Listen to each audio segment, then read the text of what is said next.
Good and evil alien forces vie for control over Earth, with a single child being the key. However, temptation overcomes two enemies, inadvertently triggering a series of events that alters the course of their war. Lean strolls along a beach unclothed, chatting with her boyfriend about her suntanned body. She wraps herself in a towel and invites her lover over as she heads back home.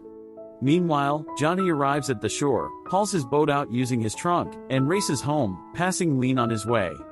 He parks the tractor near his home and takes out the sack of crabs he caught. His mother, Mrs. Battelle, greets him, disappointed that he only has one sack. She carries her grandson, Freddie, as Johnny kneels before them. His mother walks away with Freddie. After securing his boat, Johnny heads to the street just as Lean saunters by, asking if he has any reception. He replies affirmatively, mentioning his different service provider, which makes Lean complain about hers. She reveals that she moved to town 3 months ago, and this is the first time they've met. Johnny shares that he has lived here all his life and works as a fisherman. After introducing themselves, Lean continues walking home. She calls her boyfriend again, only for her stepfather to ask for help with groceries as she approaches. She excuses herself, saying she's on the phone, and walks the other way, complaining about her stepfather. After her call, she encounters 3 kids who stand still and bow their heads as she passes. Finding it odd, she keeps going and soon arrives at Johnny's home. She stands straight, then kneels as Johnny's mother holds Freddie by the window. The woman closes the curtains, and Lean exhales. Johnny walks to her, asking what she's doing, but she dodges the question and asks if he is a kid. Johnny confirms, raising his hand and announcing in an alien voice that the Wayne has been born and the mothership is at work propagating the chosen one. After the announcement, Lean leaves as Johnny's ex-wife, Lou, arrives with her boyfriend, Rudy. Lou takes her child to the car, telling Johnny she'll return him in 2 weeks before driving off. During the drive, Lou scolds Rudy for smoking in the car while their son's inside. Rudy assures her that the Wayne is strong since he's his son too. Lou scolds him again, and Rudy pauses, suddenly yanking the steering wheel, causing the car to flip and crash. Rudy crawls out of the wreckage and walks to Lou's body, producing a laser sword and beheading her. He opens the flipped car's door, revealing the unharmed child, then slams his head on the door, knocking himself out.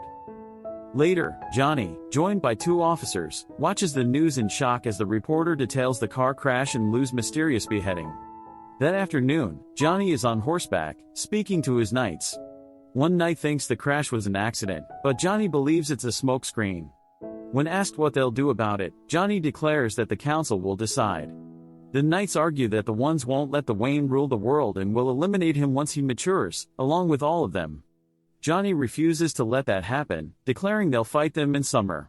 One knight suggests asking the council about the accident, but Johnny argues that the police are already investigating the beheading. The knights believe the humans won't solve it but accept his decision to fight. Meanwhile, at the crash site, Commandant Veerwin listens to Lieutenant Carpentier yammer about the beheading.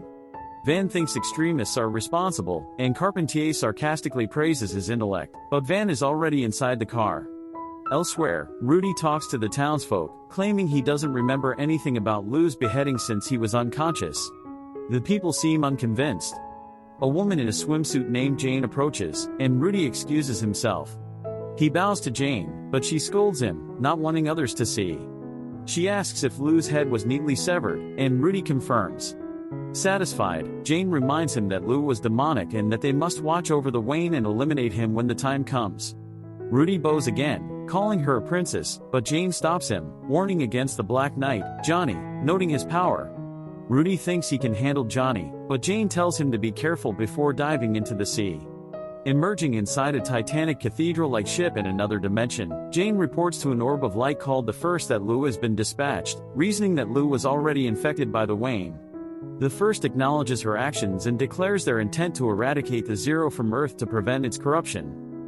The next day, Lean takes a break in front of Johnny's home. He catches her, commenting on how she's always around. They kiss passionately before Johnny commands her to stay vigilant and watch out for the ones. That afternoon, Johnny and a knight ride into a forested area, leading them to the Zero's mothership. They kneel before a black floating figure named Babbo, reporting that the Wayne is alive and well and that humans are unaffected by the one's promise of virtue. The black figure warns them against the heroes and saints within the humans, commanding them to find a body for it to inhabit and visit the Wayne. As Johnny returns home, he passes Lean and her stepfather in a car on their way to shop. Elsewhere, Rudy asks Jane when she'll take him to the mothership. Jane explains their duty to stay on Earth to improve humans, with the only other choice being the void.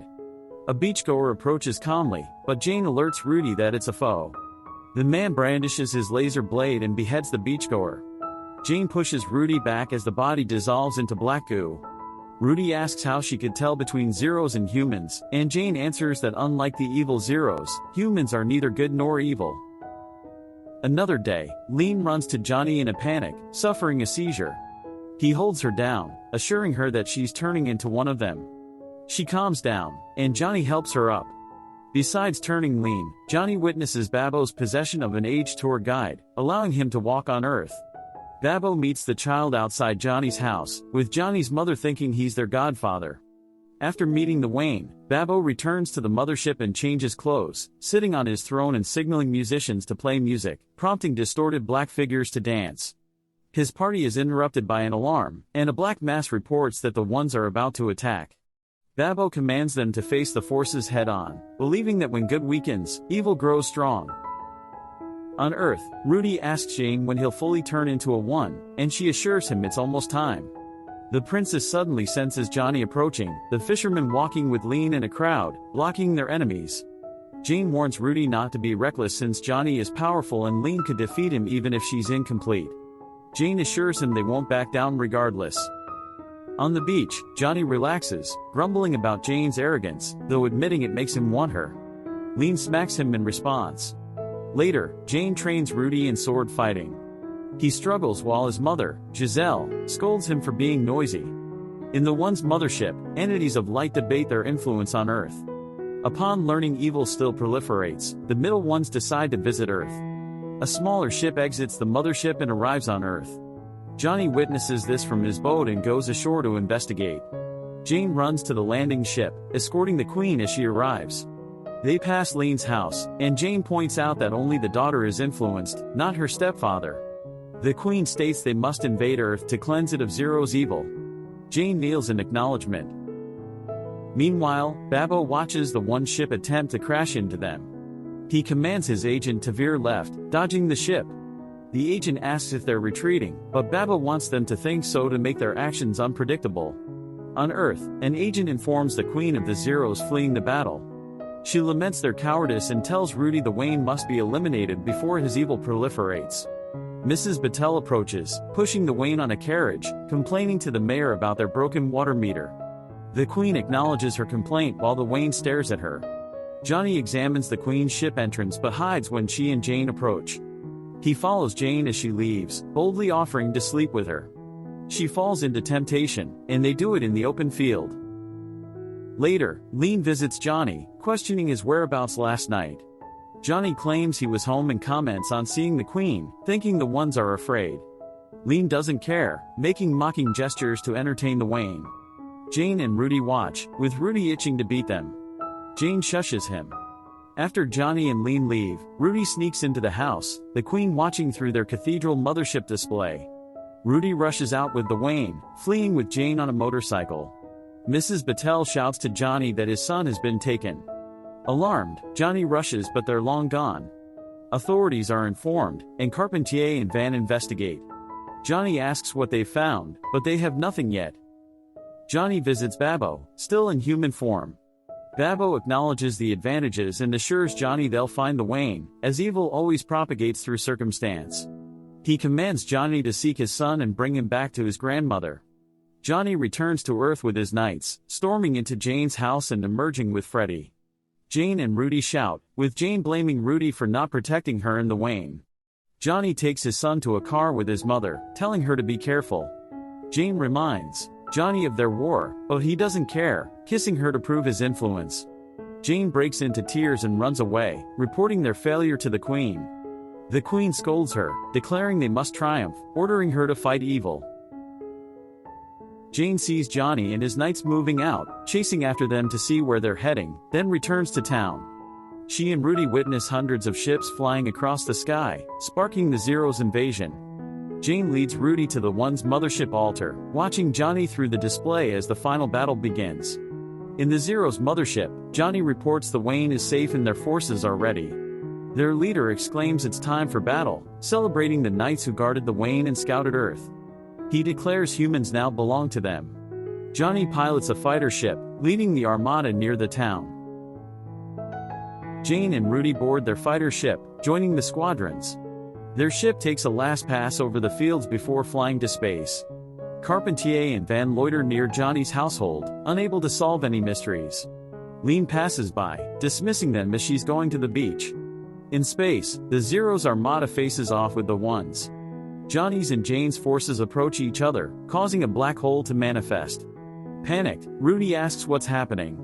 Jane speculates their connection has caused their forces to converge. The black hole swallows both armadas, vanishing with a flash of light, ending their war.